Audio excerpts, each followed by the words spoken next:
Speaking of international playing overseas, I want to turn to an issue that I know is very front of mind for you, and that, of course, is Brittney Griner, the seven-time All-Star detained in Russia since February. I guess first, just what can you tell us about her condition and how she's doing? Well, first of all, wrongfully detained. Important to use that word, wrongfully detained in Russia. And Brittney is amazing. She wrote me a letter recently. She can only handwrite letters that go through, the government. I'm sure they're to lawyers, then gets to me, and we've been writing her periodically throughout the year. And this is just an unimaginable situation. I'm sure, mentally it's very, very taxing the longer she's there. She's got an appeal coming up on October 25th.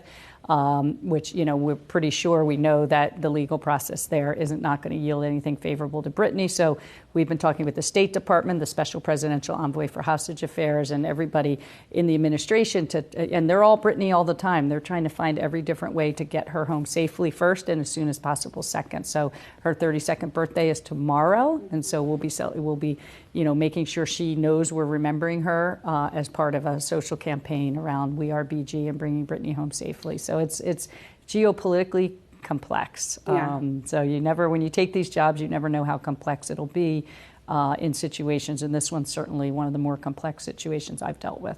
Well, speaking of that, when President Biden recently saying that he would only meet with Vladimir Putin at the upcoming G20 meetings if, quote, he came to me at the G20 and said, I want to talk about the release of Griner, I'd meet with him. I guess what's your reaction to that, and whether or not the president should be more forceful in pressing this issue? Yeah, I think from our discussions with the administration, they're trying everything they can do to get a deal done. Obviously, the legal process we knew was not going to yield a favorable answer to Brittney when it should have, but that's why she's deemed wrongfully detained by the State Department and the administration. And I think the government has been doing everything they can, but there's not a willing party on the other side, and the Russians need to step up, get a deal done for both Brittney and Paul Whelan, who's another wrongfully detained American there. So again, our hope is first, number one, get her home safely and as quickly as possible. But as I mentioned, if you think of diplomatically, geopolitically, even if you had a neutral party step in, there's no easy answer here. And I think the administration is full court press, to use a basketball analogy, to try to get Brittney home. And I think you need the other side to come forward with a reasonable deal.